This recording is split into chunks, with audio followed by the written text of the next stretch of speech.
Salut à tous! Alors je vous propose de vous retrouver aujourd'hui pour parler un petit peu de vecteurs et de géométrie repérée.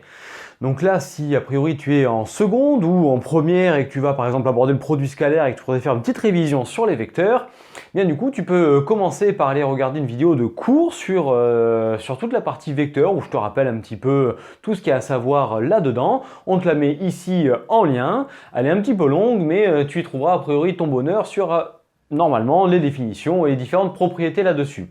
Tu peux également aller voir une autre vidéo où on te présente un petit exercice basique sur la géométrie repérée vectorielle pour déterminer les coordonnées d'un point, vérifiant une égalité vectorielle ou pour montrer qu'on a un parallélogramme.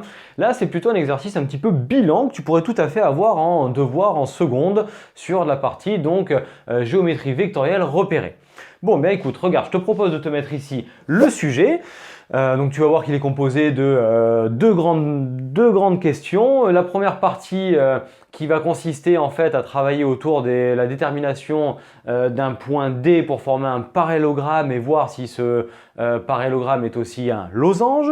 Puis ensuite, sur la dernière partie, on va travailler autour d'un point G qui vérifie une certaine égalité vectorielle et regarder un peu les propriétés de ce point pour voir quel point particulier ce point G est-il. Bon, et bien du coup, donc on enlève le sujet, on va regarder de suite les premières questions. Donc à chaque fois qu'il faudra faire une figure, je l'aurai faite dans GeoGebra et je te la mettrai là. Donc en fait, là, on te donne les coordonnées de 3 points A, B et C. Ces 3 points, donc on se place dans un repère orthonormé OIJ avec I vecteur directeur de l'axe des abscisses et J celui de l'axe des ordonnées avec les normes qui sont égales pour ces deux vecteurs et les directions qui sont orthogonales.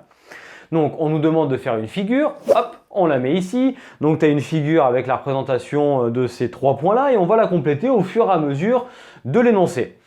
Donc on va de suite passer à la question suivante et donc déterminer les coordonnées du point D pour que ABDC soit un parallélogramme. Donc on y passe.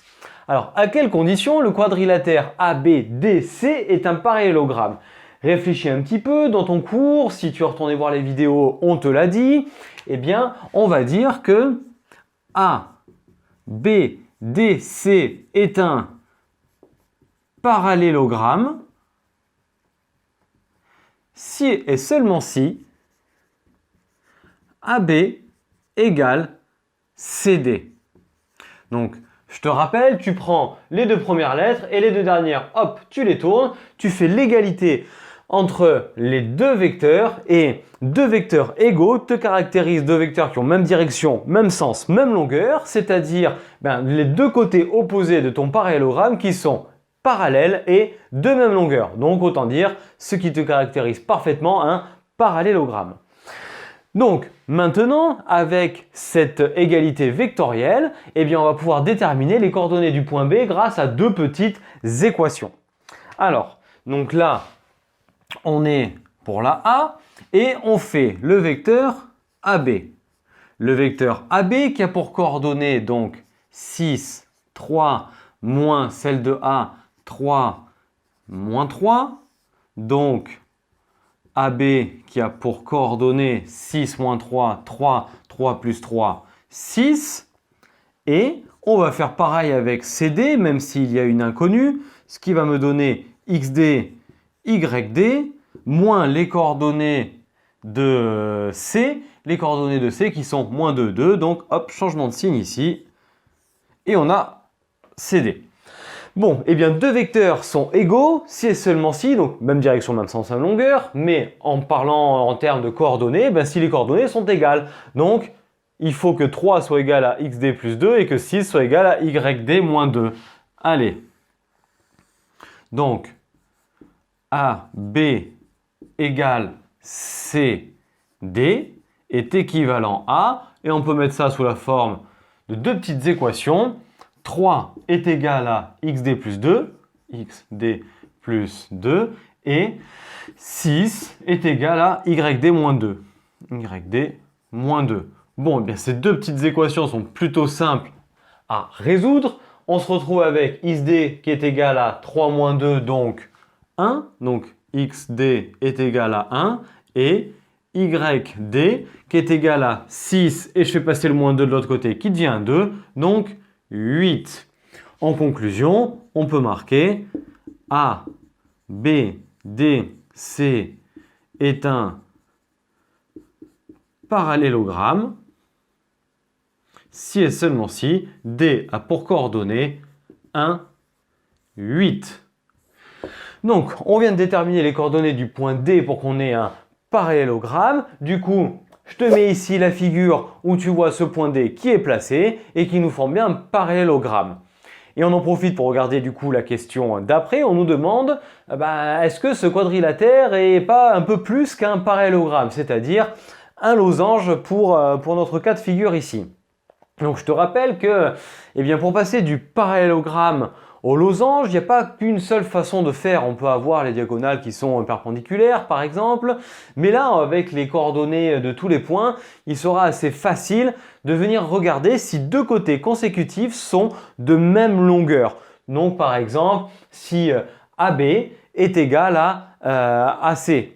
Donc on va regarder en calculant les coordonnées du vecteur AC, on va calculer les normes de AB et de AC. Si elles sont égales, alors ce parallélogramme sera un losange. Sinon, non. Donc on va passer à la question de B. Alors, hop.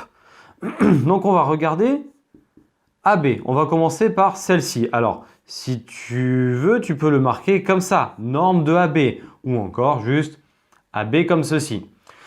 Donc là, AB étant déjà fait, on n'a plus qu'à appliquer la formule de la norme. Donc ça fait racine de 3 au carré plus 6 au carré, ce qui me donne racine de 9 plus 36, donc racine de 45. Allez, prends par habitude, c'est toujours mieux de simplifier 45 sous ta racine en essayant de faire apparaître un carré parfait. Donc ce qui me fait 3 racine de 5 en effet, parce que 9 fois 5, 45, et racine de 9, ça fait 3. Bon, maintenant, une fois qu'on a calculé AB, on va faire la même chose avec AC. Mais d'abord, il faut déterminer les coordonnées du vecteur AC. Donc 2 plus AC a pour coordonnées, alors les coordonnées du point C, moins 2, 2, moins les coordonnées du point A, 3 moins 3. Donc hop, là, ça se transforme en changeant de signe. On a donc pour coordonnées moins 5, 5. Ah, ça n'a pas l'air d'être bien égal tout ça. Donc AC, racine de moins 5 au carré plus 5 au carré, ce qui donne racine de 50. Il est clair que racine de 50 n'est pas égale à racine de 45 ou à 3 racines de 5. Donc, AC différent de AB, le quadrilatère ABDC n'est donc pas un losange. On a juste un parallélogramme. Donc du coup, là je te mets les questions qui arrivent. Donc le travail autour de ce point G qui est défini par GA plus GB plus GC vectoriellement est égal au vecteur nul. Bon, si ton professeur de seconde t'a déjà fait un petit peu travailler autour du point qu'on est en train de chercher, normalement tu as déjà dû voir ce qu'on sait. Je ne vais pas te spoiler de suite, on va y arriver à la fin. Si tu ne l'as pas fait, comme ça au moins ça te laissera un petit peu réfléchir. Donc, on nous demande de déterminer les coordonnées du point G qui définit cette égalité vectorielle. Bon, là, il va falloir en fait passer de l'égalité vectorielle à l'égalité entre les coordonnées. Donc, on pose déjà G qui a pour coordonnées x, y, avec x, y de nombres réels. Et on va traduire chacune de ces composantes en termes de coordonnées. Donc ici, on va pouvoir aller avec GA qui me fait alors XA 3 moins XG et pareil pour les Y, moins 3 moins YG. Ensuite, plus GB qui va me donner la même chose mais cette fois-ci avec B, donc en fait 6, 3 moins X moins Y. Et la même chose avec GC qui me donne moins 2, 2 et moins X moins Y. Et je te rappelle que le vecteur nul a pour coordonnées 0, 0. Donc en fait, on voit arriver ici, un peu comme tout à l'heure, à la question d'avant, une sorte de petit système dans lequel on va se retrouver avec une équation en x, une équation en y. Donc on a 6 et 3, 9, moins 2, 7, et moins 3x, qui est égal à 0. Puis on va faire la même chose ici, moins 3 plus 3, ça dégage, donc 2, moins 3y égale 0. Bon, bah, plutôt simple à déterminer. On se retrouve avec les coordonnées qui sont x est égal à, je passe de l'autre côté et je divise par 3, 7 tiers. Et y, même chose, je fais passer de l'autre côté, je divise par 3, 2 tiers. Donc, G a pour coordonnées 7 tiers, 2 tiers. Donc ça va faire apparaître des coordonnées un petit peu plus chiantes pour la suite de l'exercice avec des fractions. Mais plus rien ne nous arrête maintenant. Bon, et bien maintenant on va passer à la question suivante. La question suivante, on nous propose de prendre deux points, I et J, qui sont les milieux respectifs donc de deux segments, avec I qui est le milieu de BC et J qui est le milieu de AC. Je te mets ça dans la figure, que tu regardes un petit peu à quoi ça ressemble. Donc en fait, on est en train de travailler tout simplement dans un triangle et on voit que le point G prend peut-être un rôle particulier dans ce triangle-là. Bon, on va regarder les coordonnées des points I et J et ensuite pour les dernières questions, vérifions que des points sont alignés. Donc réfléchis un petit peu à la méthode pour montrer que des points sont alignés en même temps qu'on va déterminer les coordonnées de I et de J. Alors, on est parti pour les coordonnées de I et J. Question B. Alors, que vérifient les coordonnées du milieu d'un segment? Formule des coordonnées du milieu d'un segment, eh bien on fait tout simplement la somme des coordonnées divisée par 2. Car je te rappelle un peu, un milieu est comme si c'était une entre guillemets moyenne des deux points. Donc, étant donné que I c'est le milieu de BC, ça va être XB plus XC sur 2 et YB plus YC sur 2. Bon, on détermine comme ça celle de I. Donc I a pour coordonnées, alors XB qui est 6 plus XC qui est égal à moins 2, 6 moins 2, 4, et 4 sur 2, ça fait 2. Donc 6 moins 2 sur 2, et ensuite on fait la même chose avec les ordonnées, YB 3 plus YC 2 sur 2. Allez, d'où I a pour coordonnées donc 4 sur 2, 2 et 5 demi. Bon, on a détaillé pour le point I, tu peux faire comme ça dans ton devoir. Il vaut mieux plusieurs étapes que des fautes de calcul. Là, on va ensuite donner les coordonnées du point J un petit peu plus rapidement. Alors, de même, J a pour coordonnées. Donc, on fait la même méthode, à part que J, c'est le milieu du segment AC. Donc, là, 3 moins 2, 1, 1 demi. Et ensuite, moins 3 plus 2, moins 1 demi. Hop. Allez, on a déterminé les coordonnées des points I et J. Donc allez, on est parti maintenant pour les dernières questions de cet exo. Et donc la question qui arrive, qui est la question 3C, on nous demande si A, G et I sont alignés. Et puis pour la question D, si B, G et J sont alignés.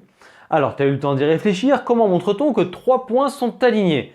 Eh bien tout simplement en montrant que deux vecteurs, avec un point commun entre ces deux vecteurs, sont colinéaires. Donc en fait, on peut le marquer comme ça en faisant une petite phrase, donc pour la C, et on va dire A, G et I alignés, si et seulement si, et on va dire par exemple AG et AI sont colinéaires. Au moins, tu annonces à ton professeur que tu connais la méthode et tu lui dis voilà ce que je vais faire. C'est-à-dire qu'en fait, Montrer que deux vecteurs sont collinéaires, ça veut dire qu'ils ont la même direction, mais surtout, tu vas montrer que soit AG est égal à K fois I, ou alors que le déterminant de AG par AI vaut 0. Et donc, en fait, je te propose de faire les deux méthodes. On va faire une méthode ici et une autre méthode pour l'autre question. Comme ça, au moins, tu verras les deux et tu choisis celle qui te convient le mieux. Donc, d'abord, évidemment, il faut commencer par faire les coordonnées de AG et de AI.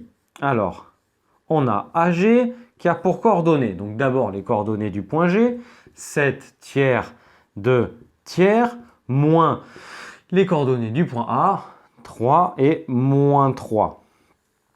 Donc, AG a pour coordonnées, alors on réduit au même dénominateur, 7 moins 3 fois 3, 9.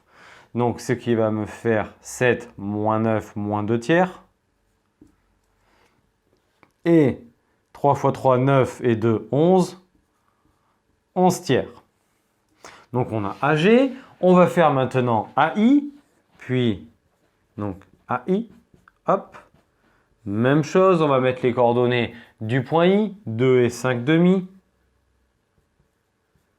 Moins les coordonnées du point A. 3 moins 3. Donc, AI a pour coordonnées 2 moins 3 moins 1 et 2 fois 3, 6 et 5, 11. Donc 11 demi. Bon, et bien du coup là, je te propose de commencer par le déterminant et pour l'autre, on fera la proportionnalité. Donc maintenant, on va regarder ce que vaut le déterminant de AG et de AI. Alors, je te rappelle que le déterminant peut se marquer comme ceci. Donc, on marque les coordonnées de AG et ensuite les coordonnées de AI. Moins 1, 11 demi. Et en fait, pour faire ton déterminant, tu fais ça fois ça, moins ça fois ça. Ce qui fait moins 2 tiers fois 11 demi, moins 11 tiers fois moins 1. Tu peux voir que les deux s'en vont ici et ça te fait moins 11 tiers. Moins par moins plus 11 tiers, ça fait 0. Le déterminant vaut 0. Les vecteurs AG et AI sont donc collinéaires. Donc, les points AG et I sont alignés. Allez, on peut conclure comme ça. Ainsi, AG et AI collinéaires. En plus de ça, on voit qu'ils ont la lettre en commun. Donc, A, G, I sont alignés. Bon, eh bien, on vient de faire la 3C. Maintenant, on va faire la même avec la 3D, mais en changeant la méthode pour simplifier un petit peu les choses en fonction de tes difficultés. Si tu préfères ça ou si tu préfères celle qu'on va faire là, c'est à toi de voir. Donc maintenant, on passe à la D. Donc, cette fois-ci, il faut montrer que les points B, G et J sont alignés. Donc, B, G, J alignés.